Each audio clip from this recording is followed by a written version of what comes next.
Talia MK at Education 2.0 Conference Dubai UAE Winter 2022, and I have with me Anish Baheti. He is founder CEO for Train My Brain, which was awarded for Best Companies, and Concept Coach Australia, and where he was awarded as a Best Leadership.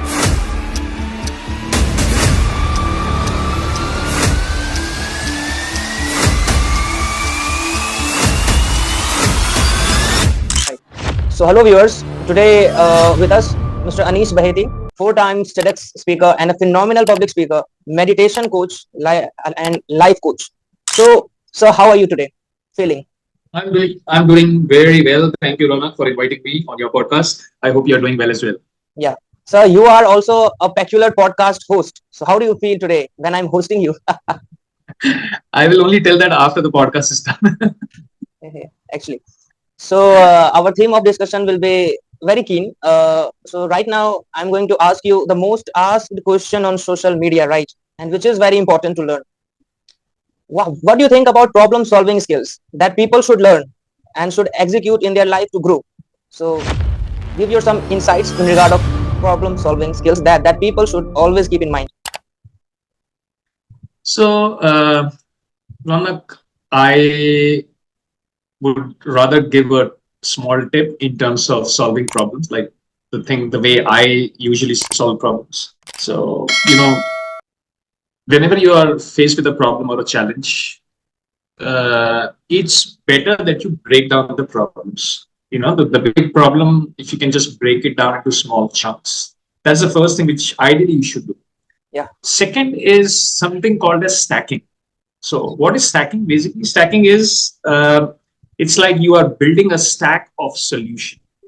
So let me give you a simple example. If someone wants to, lose weight, maybe that is one of the challenge, or that's one of the things which they really want to achieve. And it looks like a big problem for them because they really want to work on their, on their diet, on their self, etc. So the way stacking works here in terms of solving this challenge would be, one option is to take care of your diet. Second option or second solution or second stack would be daily walk, exercise, yoga, anything and everything which is going to complement you in order to solve your problem.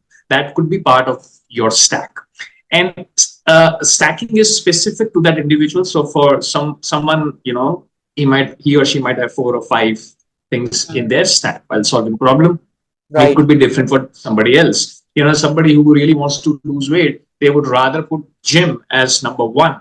And maybe diet, maybe number 3. For somebody else, they don't really want to go to the gym. So right. Maybe yoga would be number 1. So that is my simple answer to your question, how to solve problem. Basically, resolve the problem into smaller chunks and then try and build your own stack so that it complements you. It gives you confidence in handling those small chunks of your problem and start solving on it. Right. And the way you have explained that, break down the problem, and I think it will also lead to a very incredible, critical thinking. It will enhance our creativity, communication skill. Once you will start breaking down the problem and then focusing on it, right? So my next question will be, what will be your insights on leadership, like how to be a good leader? Well, I can see the poster on your wall. Bill Gates. Right. So he is a good leader. And if you ask me, the quality of a leader, I think vision is very important. Decision-making skills, right? These are the things which are important. Yeah. But I would say that a leader is someone who will, give you that sort of a push. This is my own definition of a good leader. A leader would be someone who will give you the right sort of a push and hold your hand for a short while you are just, unsure or a bit iffy. Then he or she is going to hold your hand. And then when he or she is sure that you can stand on your own feet, he or she will disappear. So the ideal leader is just going to come as a coach, as a mentor, give you the direction, give you the guidance, give you the feedback, and then let you do it on your own.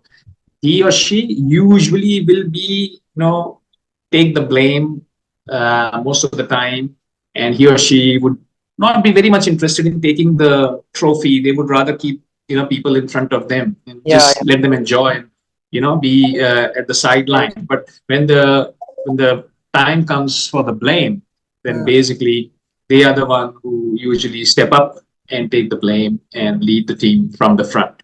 So I think those are the two main points in terms of leadership. Right, sir. And your insights are really very practical. Actually, in your view, leader should be someone who can be the part when you are trying to push your envelope, right? And Mm. I have read Mm. a phenomenal quotation in the book of Jack Ma. He said, leadership, for leadership, there are three things which are very important: vision, accountability, adaptability, communication skills. But the way you have explained that, the person who should give you a proper direction, right, with speed, because direction and speed both are very important. If we have a right direction but we don't have speed, then it will become a bit slower. So both are very important. And so my next question will be stress management. In these days, people are going through you know considerable stress. So what will be your practical insight? And you are a meditation coach as well, I must say. So how meditation can help us to get rid from stress, right? So, Ronak, let me ask you a counter question. What is stress, according to you?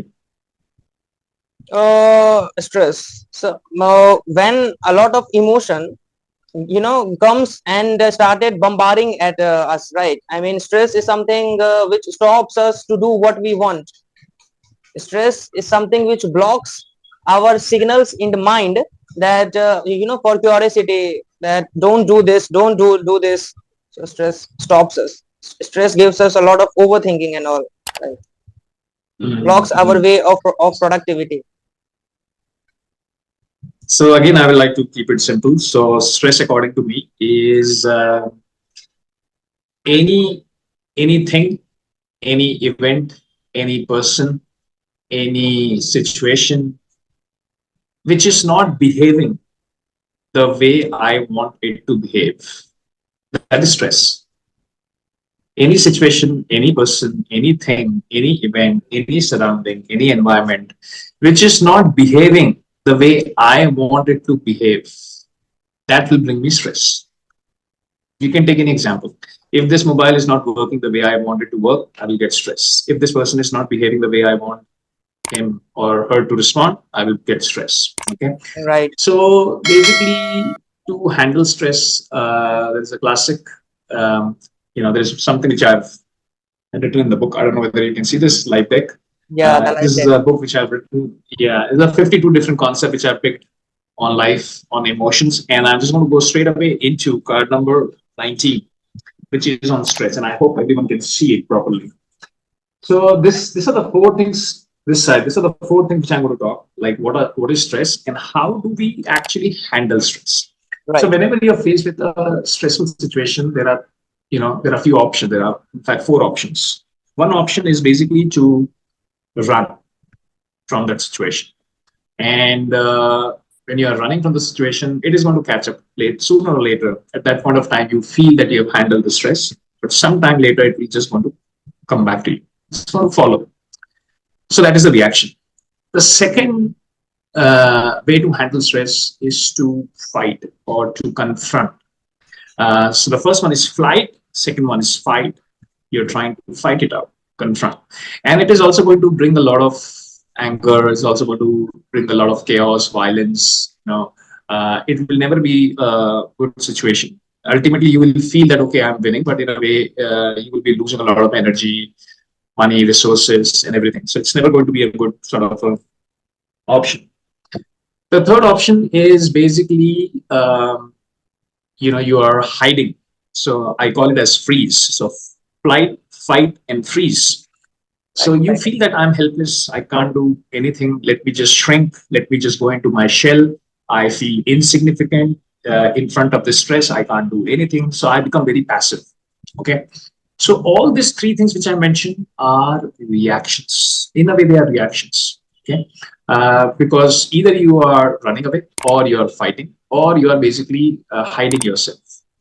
The ideal way to handle any stress is to respond, and the way to respond is basically take a step back. So even if you look at that diagram which I showed you before, it had like 4 arrows, and this arrow is going back, which means you are taking a step back and you are thinking, what are the choices for me in this situation? And when you think what are the choices, your mind is going to search for at least 2 options, because you are asking what are the choices. So the mind will search at least 2 options.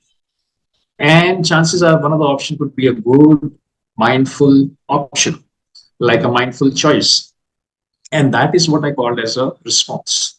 Now, this is like a good in terms of understanding. But say for example, like what happens when you're actually in the stressful situation? Will you be able to remember this 4 option? No, it's not possible. Even I at times fail, even though I've written that concept and even though I've written through, I fail, because when you are in that situation, this all goes. Unless and until you are remembering this every single day, every single time, then it might become slightly more powerful. So there are 2 things which I want to share. How do you handle it? One is more like a long term, and one is like a short term. So the short term way to handle this sort of a situation where you feel stressed, or when you feel like anger building up, or where you feel that anxiety leading, so whenever you are faced with that situation, give yourself a 4-second pause.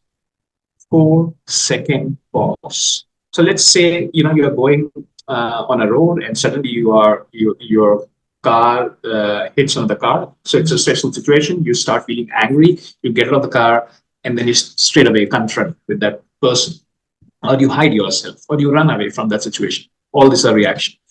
But if you give yourself 4-second pause, okay, this has happened. Now it's gone. Okay, nothing can, you cannot go back and change it. But 1, 2, 3, 4. That 4 second, it looks like it's a very short period of time, but that at least that 4 second gives a mental break, a mental pause. And at times you can also increase that.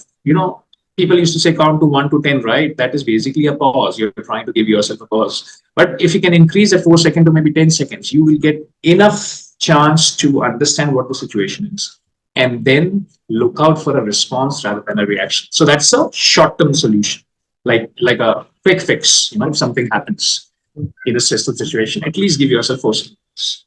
The second long-term situation or long-term solution is obviously going through some sort of a meditation program, or going through some sort of a mindfulness program, which will help you in a long term.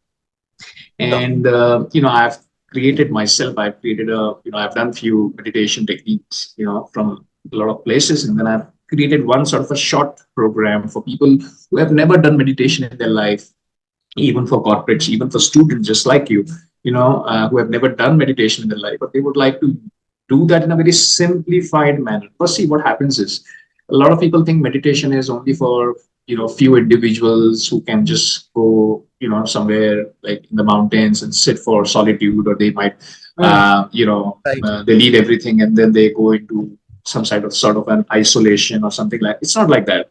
Meditation is a beautiful way to become present. It's a beautiful way to be in the now, and it might be challenging at the start, but once you get a hang of it, once you get a feel of it, then you really don't want to leave it. Then it's like brushing your teeth. You will say, okay, let me do this, let me do that. And that's the reason I created this short 18 minutes. We have like 2 versions, 18 minutes and 30 minutes. And we take into consideration the body, breath, mind, and heart, all the 4 most important part, for meditative state. So we take care of all those 4. And it's a very short, simple method which anyone can do anywhere. Yeah. So I think in today's world, in today's time, stress will always come, but you just have to find antidote of stress. An antidote of stress is that 4-second pause, and meditation practice, would certainly help. So yeah, that's my answer. No, actually, it is very practical. And I read a quotation again. I would like to mention, which is life is 90% what happens.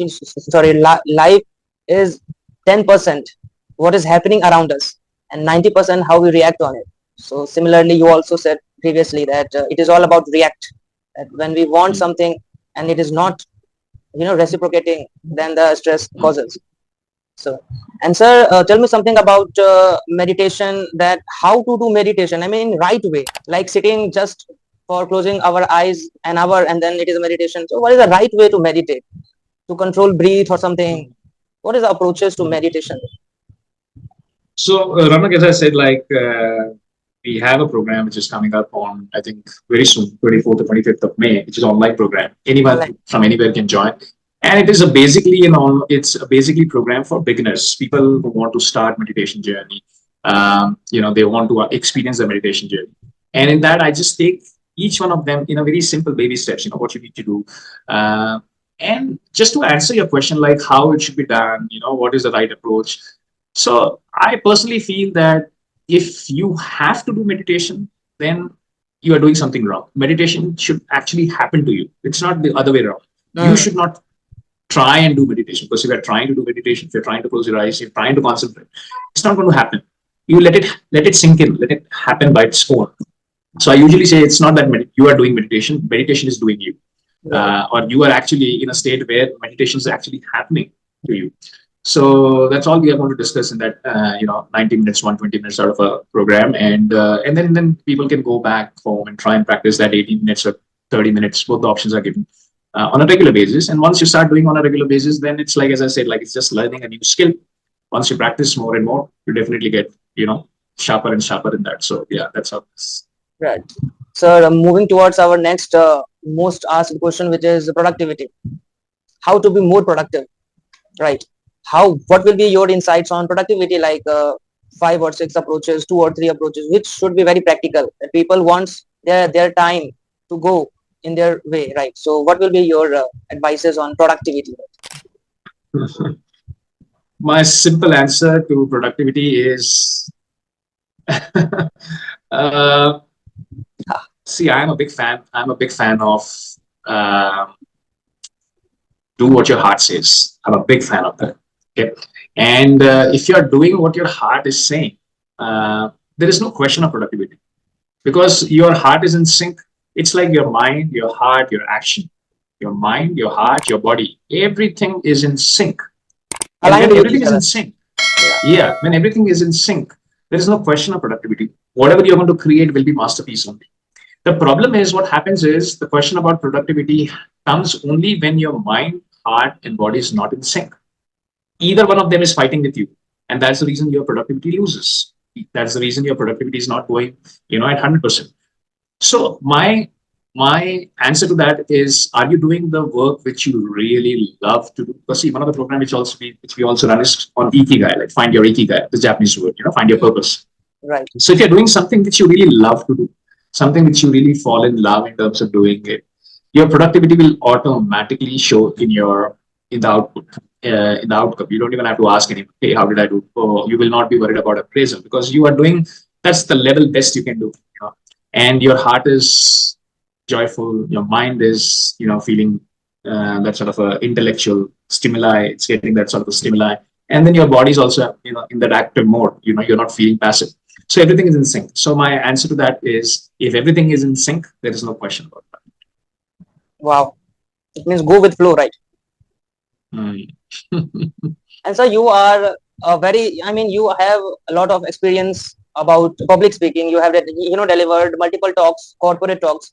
How to confront stage fear, right? From your experience. Ronak, I think you're going to ask all the golden questions today to me. Everything in one podcast. A massive problem, right? How to fear? It is the most demanding thing, and it is very problematic as well. How to confront stage fear, crowd fear. So again, a different way of looking at it is there are 2 ways of giving a speech. One is you are forced to give a speech, or you are not made to give a speech, but you are forcing yourself to go onto the stage and giving a speech. Yeah, and then you have to prepare your notes and you have to look at the presentation, because it's not your nature. Either the topic which you are going to discuss is something which you don't love, or you don't know much about it, or your personality is such that you don't like to be on the stage, in the spotlight, and you don't want to be a public speaker, basically. That's one way. In that case, if you have to be in that, if you are in that state, or if in that sort of a spot, you will have to manage it. Like if your professor says, okay, you have to deliver a talk, even if you don't like it, somehow you have to manage it and give a talk somehow. And it will not be natural. You will fear, you will have that sort of an anxiety and everything. But it has to be done. That's one. Second is, you don't worry too much about the public speaking skills. You don't worry about too much about, where your hand should be, or should I hold my hand like that? How am I going to hold the mic? Yeah, whether I should look into each and everyone sitting, in the hall. Should I look into their eyes? Don't worry too much about that.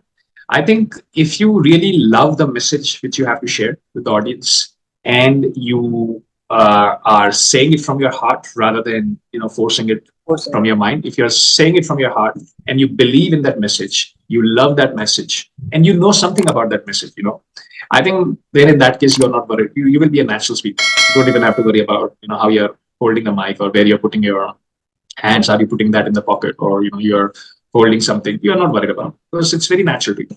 So I think both the options for people who have to do it, you got to do it. You have to face the challenges. You have to go through it the way it is supposed to be done. And second is, if you want to become a natural speaker, if you want to become a public speaker, try and find out those areas which you really love. Again, coming back to the love part, very, very critical, very important, because it will happen from your heart rather than from your mind. Right. And sir, you are an award-winning author as well. So, I mean, what is your book about? Is it about meditation and how to become, or it is about what? So that our viewers can go and buy it and learn. So basically, as I said, this book is already published. It is called as the Life Deck. It's available on Amazon, and it is 52 simple concepts for complex life. So there are 52 different emotions which I've taken in the book, and you will see like all the cards are here. So there are cards written, and like I've created a deck of cards, and then basically I've written something on those cards. So it's very easy read. You don't have to worry too much about. You can open any page and you can read that. It's not that you have to do it sequentially. If you do it sequentially, it's good, but it's not a must. And I'm in the process of writing another book. It's almost it's complete, and basically it's in the hands of the publisher now. So they are processing it as we speak. And that book is on the concept of flow, which is more to do with spirituality, like how you have to be in a state of flow all the time, how it is very useful to be in a state of flow rather than fighting.